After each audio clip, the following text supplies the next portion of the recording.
All right, hey, good to see you this evening.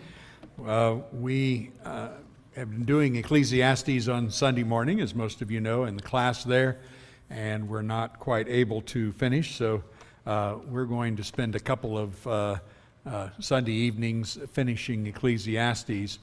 Chad has asked me a number of times to actually go into a little more depth and preach on some of these things. And I'm going to halfway do that tonight in this text. This text is one that we have talked about in class somewhat briefly, but we want to go a little deeper. So this is the way I'm going to set this up. I'm going to talk a little while and give some things that we didn't talk about in class and mention some of those. And then the last half of our session, I will ask some questions and we'll do a little bit of discussion on how to apply some of the things a little more carefully in this text.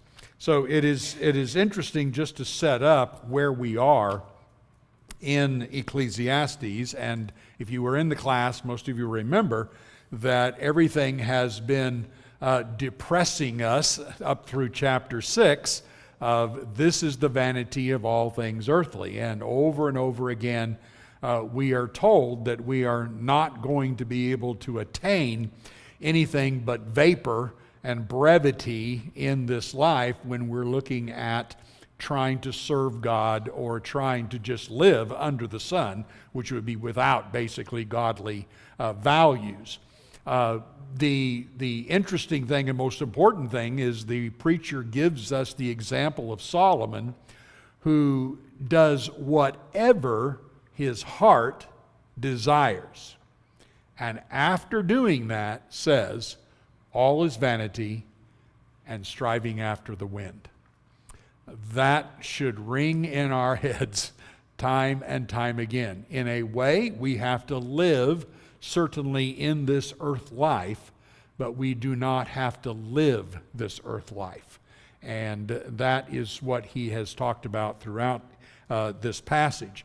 Now, if you have become somewhat depressed up to chapter 11 and said, this is not a fun book, fortunately, chapter 11 and 12 are going to give us a way to find life in the midst of this.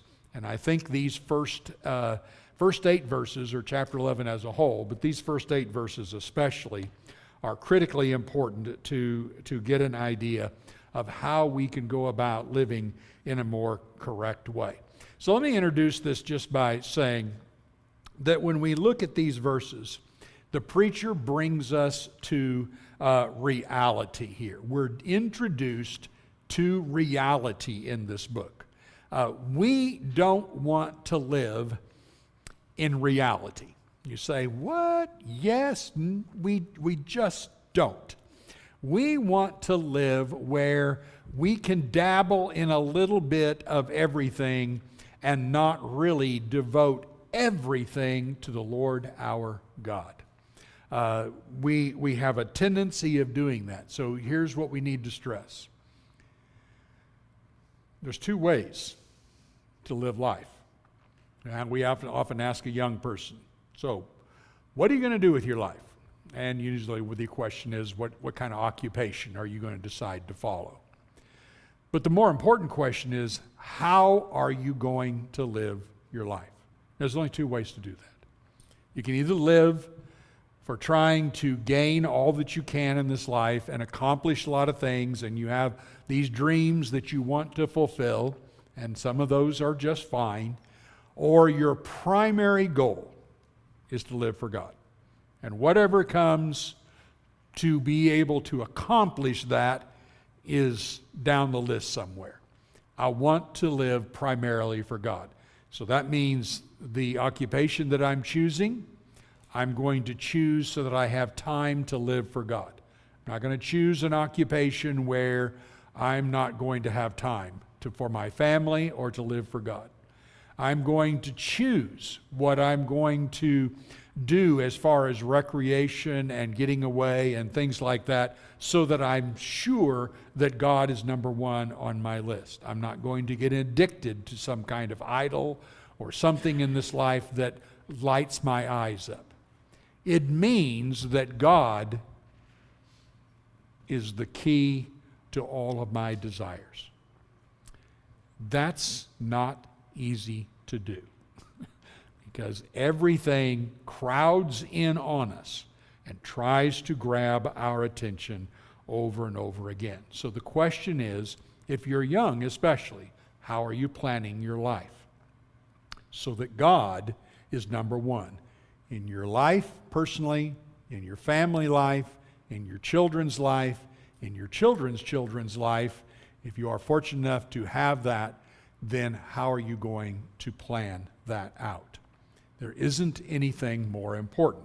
So I'd appeal before we get into the details of Ecclesiastes to have you read what Jesus said, because what he says in Matthew chapter 6 is exactly the key. Do I have this on here? Yes, I do. Matthew chapter 6 and verse 19, Jesus gives the key that summarizes Ecclesiastes.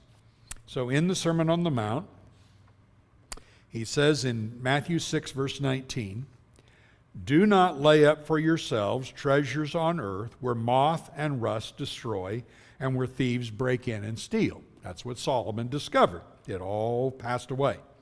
"But lay up for yourselves treasures in heaven where neither moth nor rust destroys and where thieves do not break in and steal. For where your treasure is, there your heart will be also. The eye is the lamp of the body, so if your eye is healthy, your whole body will be full of light. But if your eye is bad, your whole body will be full of darkness. If then the light that is in you is darkness, how great is the darkness? No one can serve two masters, for either he will hate the one and love the other, or he will be devoted to one and despise the other. You cannot serve God and money, or other versions, God and pleasure." So, there's a lot we could say about this. I could spend 15, 20 minutes on it. But I want you to just simply notice a couple of things here. It's two treasures. Which is your treasure? One of the easiest ways to define that is, what drives me? What lights up my eyes? What is the taste that I have in my mouth for? What causes me to be generated and wake up in the morning and want to go? What is it that drives my life? What is it that I look forward to? Obviously, there are things that we enjoy and God wants us to enjoy. 1 Timothy chapter 6, the very last few verses, talks about God has given us all things richly to enjoy. Ecclesiastes has talked about what God gives us is our gifts that he wants us to enjoy. But enjoying those gifts is not the same as loving God with all our heart and soul and mind and strength. Treasure must be him. He's the treasure. Because if that's not the treasure, my heart is somewhere else. So we have to start by asking ourselves, is God my treasure? And if God's your treasure, what's your life going to look like? What's your free time going to look like? It's going to be, I can't wait to learn more about God. I can't wait to help somebody else know more about God. It is something that is driving me every day. It's something I think about every day. Even if my job makes it so it's only an hour that I can maybe read or study or pray or talk to somebody. That's what drives me. That's what I'm interested in. That's very, very important. Idolatry is something God warned about over and over again. And that idolatry is what Jesus is saying when he says, where your treasure is, that's where your heart is. Now, there's no doubt I'm talking to somebody or somebodies who say, I'm not quite there yet, or I'm not there yet at all. Fair enough. Don't get discouraged. None of us were there. And none of us have really attained it perfectly in any way. But it is the goal. And God expects us to grow in our taste and our desire for him. And he becomes desirable It's kind of like teaching a kid to eat a new food. So we had our grandkids over to take care of while Rob and Shelley went on a date. We made them pancakes and stuff and sausage, etc. for dinner. So not for breakfast, dinner. And I just couldn't help it. I had to. I don't make a lot of things really good, but I make great pancakes. Okay, so I've worked on it for 100 years, and so I decided to put cut up apples in the batter. Oh, so good. And these kids are flipping the apples out of the pancake. I want the apple. I don't want the apple. And nice grandpa that I am, I want to stuff it down their throat. So, this is really good. You need to taste it. Boom, boom, boom. Apples are flying everywhere. You need to taste the Lord. It's really, really delicious. Taste the word. That's what he says in 1 Peter chapter 2. Taste it. If you've tasted that the Lord is good, you're going to desire the milk of the word. You can desire like a newborn babe. That's the desire you want. That's what you're looking for. So when we summarize Ecclesiastes, that's the way we need to look at the summary. Now, what's the practical part of this? How are we going to live in such a way that we please God? So these first words that are given in chapter 11, verse 1, cast your bread upon the waters, for you will find it after many days. So the question should be asked of us, what are you doing with your bread? What are you doing with your bread? So the bread doesn't have to mean we're talking about investments, obviously. It doesn't have to do with he's not teaching us how to get rich. Obviously not. He's talking about us and the values that we have, the value we have in what we do for God's cause. What are you doing with your bread? Now, a lot of times what we do with our bread is we stuff it in our mouths as much as we can get in, and we store up the rest for another time when we can stuff some more in our mouths. And he says, what are you doing with your bread? Cast your bread upon the waters. So the idea here is that in order to serve God, we have to think in terms of not storing up treasures on earth, but storing up treasures in heaven. So if somebody asks you what's your net worth, you might have a pretty good idea. But if somebody asks what's your heavenly and spiritual net worth, would you have a good idea? Are you storing up treasure? What are you doing with your bread? I mean, that's basically the idea that is being given here. Spiritually successful people are givers. You see it all the way through the Bible. The Lord goes, I'm giving you this. Now, here's how you get to heaven. You do something with it. You see it in parable after parable. In Luke 16, parable of the prodigal. Parable of the rich man and Lazarus. And the parable of the unjust steward. And he tells us over and again, if you want, thinking about the Pharisees there, he says, if you want to make it to that eternal home, you are a steward of what I give you. And again, we tend to think more of money than we do of ourselves. We have gotten to the point in our lives, the money part is a whole lot easier than the time part. Just let me give it the office and take care of my conscience. But what about what I'm doing, actually casting bread on the waters when it comes to a neighbor, somebody I'm working with, whoever? What am I doing? That is the real critical part. We see this in 2 Corinthians chapter 8 and verse 5, where when Paul talked about how the Macedonians gave, he says they gave in a different way than we even expected. They first gave of themselves. They were giving to others of themselves before anything else. So it's a really critical way to define giving. And it's so easy to give a lesson on, well, how much you give? Phooey. What's the challenge for us is, how much am I giving of me? I am here for his cause. What am I doing with me? Now, here's another interesting thing that he gives here. He says, give to 7 or even to 8. And so when he says that, what is his point? He says, look, don't count. Don't measure this. Just go ahead and give. You know, the beauty of living life in a way in which you are giving yourself that way is it doesn't require somebody thanking you for it or telling you, oh, you're great, in order to motivate you to do it. Why? Because you find a joy in doing it.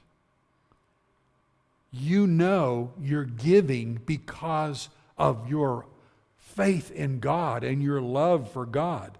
And nobody has to thank you. It's nice. We should thank each other. We should acknowledge each other. But it doesn't have to happen. And sometimes people just go, oh, I did these things and nobody said anything. And so, well, God's up there going, cool. I'm more impressed that you did it because I asked you to do it than somebody gave you thanks for it. Jesus talked about the Pharisees in that way. So we have to think in terms of the joy that we get from being that kind of person.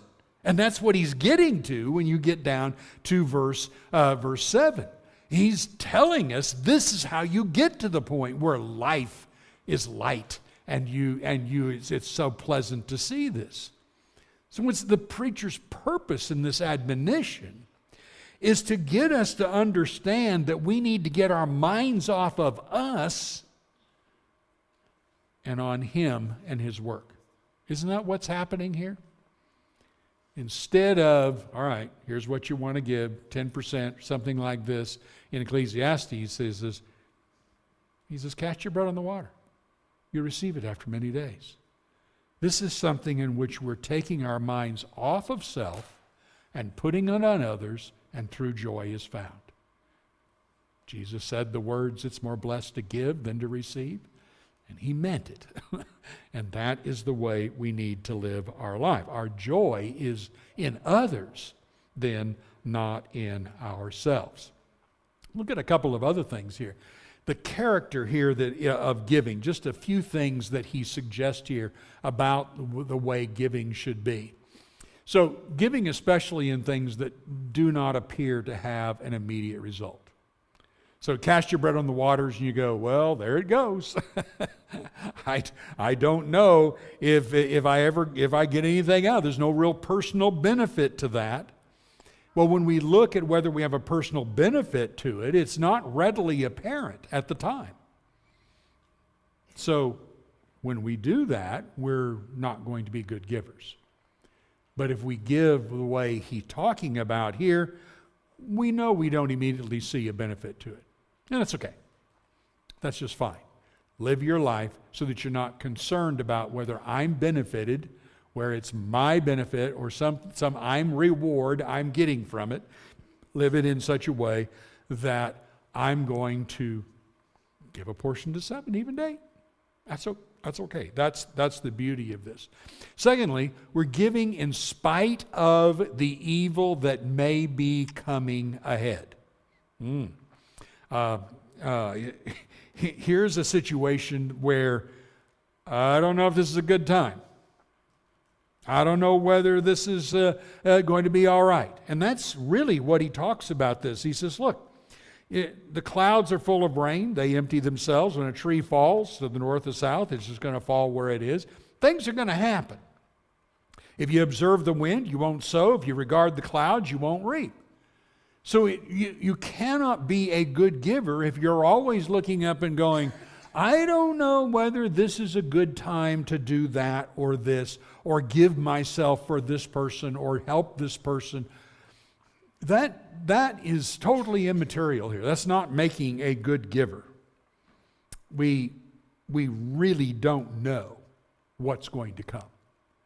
I don't know how many of you ever follow much on the stock market, but it always kind of cracks me up. Long-term investors, like anybody who's trying to build something up for retirement, will chuckle at what happens in the stock market. All it takes is for some bigwig somewhere to say that company's going to be really hard, a disaster, you know. And the market goes, and everybody runs and sell. And 1 week later, all the smart people bought up the stock while it was cheap and are making millions. So, you don't know what is going to happen, and just talk about, oh, this is the way it's going to be. I'm not trying to talk about investments. I'm trying to talk about what it means for us to give. Give of ourselves. Give so that we know we're putting our trust in God. And that's what he means when he says, you will find it after many days. See, God's above all of this. God's the one who takes care of this. And we don't have to worry about, oh, somehow we're going to lose this. Has it ever amazed you in Acts chapter 2 when Christians are selling houses in order to provide food that's going to be eaten today and gone tomorrow? And they're selling houses in order to do that. Hey, Barnabas, what did you sell over there in the land of Cyprus? My retirement. What? It's really amazing to see those brethren and the trust they had in God, that he was going to take care of them. And they didn't have to worry about that. It's an interesting transition in how we ought to think. So here, to me, is one of the most important things that we could learn from this. Proverbs 26 verse 13 says, "The lazy man says there's a lion in the road, a fierce lion is in the streets." So it's wrong one. I had a different passage here. I didn't remember I put that one in here. He was gracious. First, he who is gracious to a poor man lends to the Lord, and he will repay him for his good deed. So who are you lending to? Well, that's a pretty cool proverb. You're lending to the Lord. You think the Lord's going to repay? Phew, I suppose so. 2 Corinthians 8 and 9 talks extensively about that and telling us that God will repay. God will be there for us. So a dangerous mistake, waiting for conditions to be perfect before we act. And that's where this proverb, Proverbs 26 verse 13 comes in. The lazy man says, there's a lion in the road, a fierce lion is in the streets. I'm not going to go out and do anything because there might be a lion out there. And if I do, the lion may eat me. And so he lives his life never doing anything because that's the way he lives. Look at these verses. Verse 2. For you know not what disaster may happen on the earth. And then verse 3, if the clouds are full of rain, that's what it's going to happen. You're not going to change it. He who observes the wind is not going to sow. He regards the clouds, is not going to reap. Over and again, he's saying these are things that are out of your control. Don't think somehow I shouldn't do this, I shouldn't extend myself yet because of what may happen. It's so silly. We grumble about the things we cannot change, and we are afraid and scared about things that we don't really know is going to take place. And that is not the way Jesus has asked us to live. So success and failure in life is determined by things that are beyond our control. Therefore, who is in control? Jesus. So I call your attention to at least one passage, two passages. You'll know the other one. Matthew 28, verse 20. What's the last thing Jesus told the apostles after he gave them the Great Commission? And behold, We don't, our versions should have an explanation point there, the way the Greek is. And behold, I am with you always, even to the end of the world. But a less known passage is John chapter 14 and verse 12 through 14. I am amazed at myself of how many years I went by without really paying attention to this passage, because I figured that somehow, I said 12, chapter 14, verse 12, I figured that somehow this passage wasn't talking to me.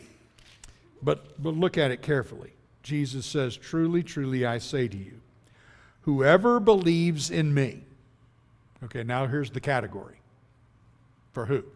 Everybody who believes in me will also do the works that I do, and greater works than these will he do, because I'm going to the Father.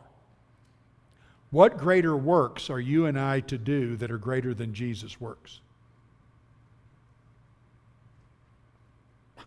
It certainly isn't talking about miracles. What greater works are we going to do? We are going to be his offspring, and we're going to do something he didn't personally do on earth, and that is actually bring people into the kingdom of God. That's why Jesus said in Matthew 11 that of all the prophets, John the Baptist was the greatest. But the one who is least in the kingdom of God is greater than he. We bring people into the kingdom of God. And notice what he says, verse 13. Whatever you ask in my name, this I will do, that the Father may be glorified in the Son. If you ask me anything in my name, I will do it. He repeats this in chapter 15 when he says, I'm the vine and you're the branches. And he tells the branches that he will do exactly that very thing.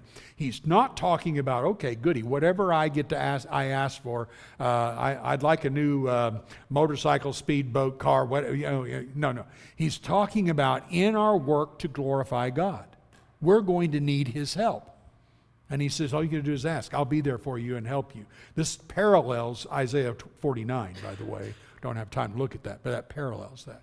And so it's extremely important to take a look and understand these things in life are out of our control, but what we do have control over is that Jesus will help us in what he's asked us to do. And he'll be there for us so that we can glorify God. So the path to life, verse 6, is very, very beautiful. He says, in the morning sow your seed, in the evening withhold not your hand, for you do not know which will prosper, this or that, or whether both alike will be good.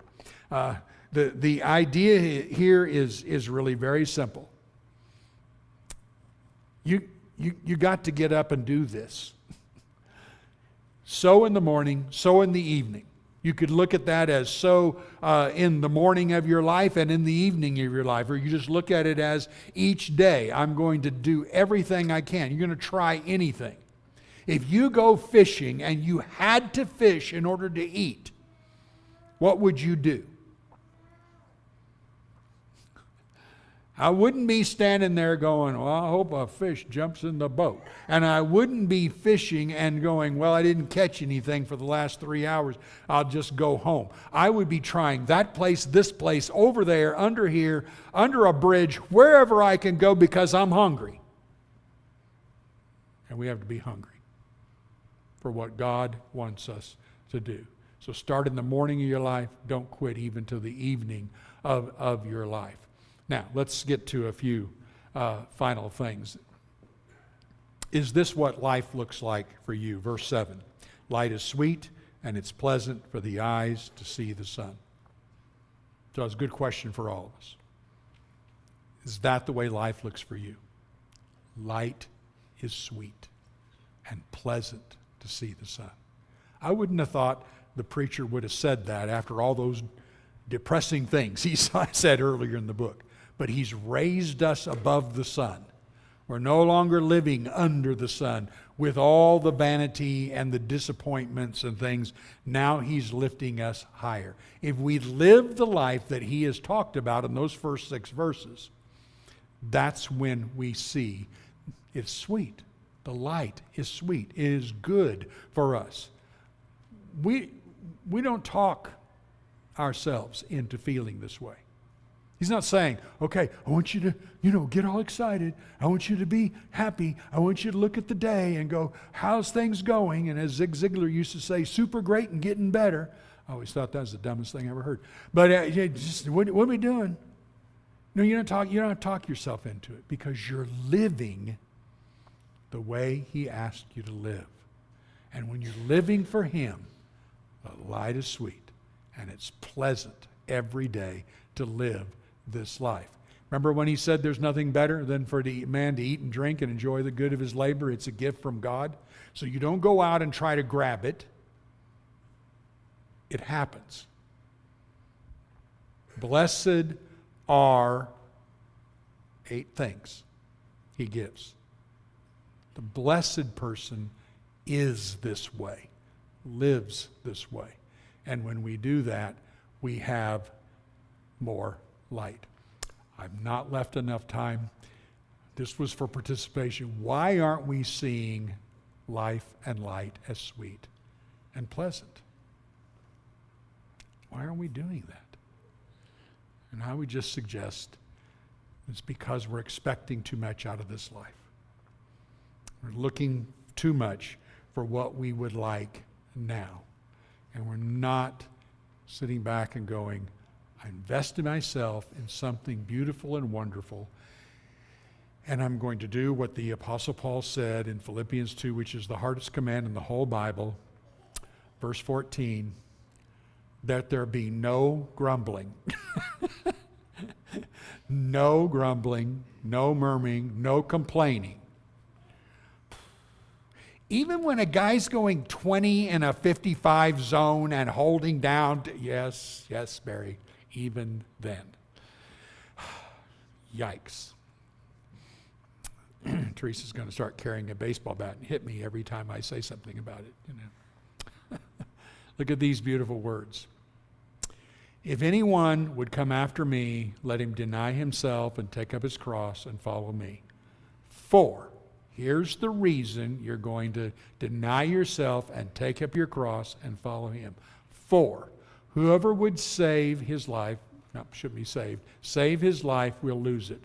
But whoever loses his life for my sake will find it. For, what will it profit a man if he gains the whole world and forfeits his soul? Or what shall a man give in return for his soul? For the Son of Man is going to come with his angels in the glory of his Father, and then he'll repay each person according to what he's done. So why am I going to deny self and take up my cross and follow him? Number one, it's the only way I'm going to save my life. It's the only way I'm going to live for and joy. When he says save your life, he's not talking about save eternally. He's talking about saving it now.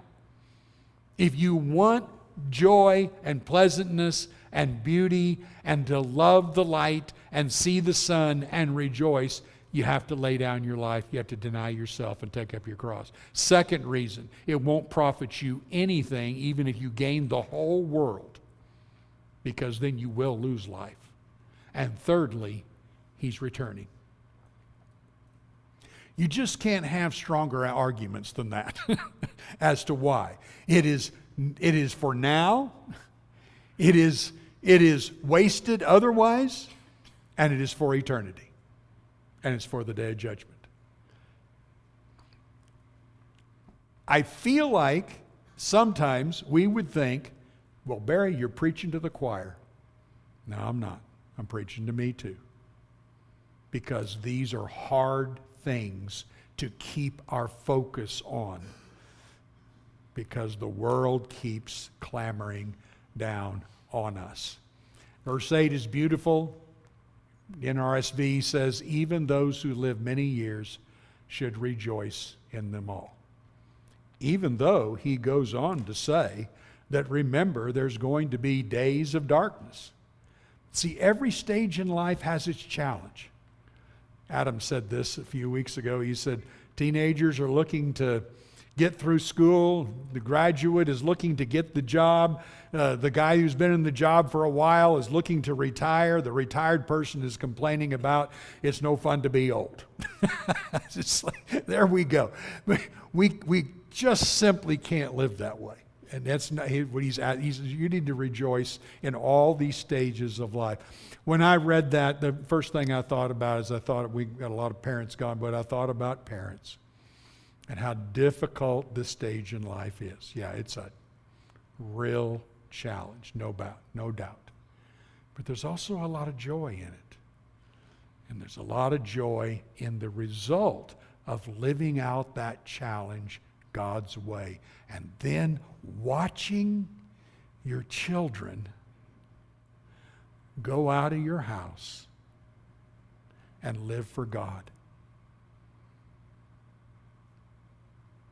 With that reward, how much effort will you put in to your children? Now, it's not a guarantee, obviously. Kids have their own mind and can go out and do as they please, and they can rebel just like anyone else. But we're going to do all we can to have that reward. And it's a beautiful reward that God has given us. So there'll be many days of darkness. What should we learn? God's in control. Chapter 7, verse 13 and 14. There's good days and bad days, and he says he gives us good days and bad days. Why? So that we do not know what's going to happen after us. And what's that do? Trust God. Good. Put our hope and trust in God. All that's coming is vanity, fleeting, going to appear a little while, vanish away. What should we learn about that today?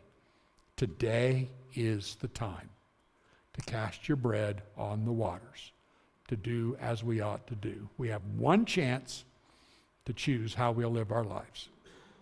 One chance to be content, one chance to choose joy, one chance to live for God, one chance to find life sweet and pleasant, one chance to cast your bread on the waters.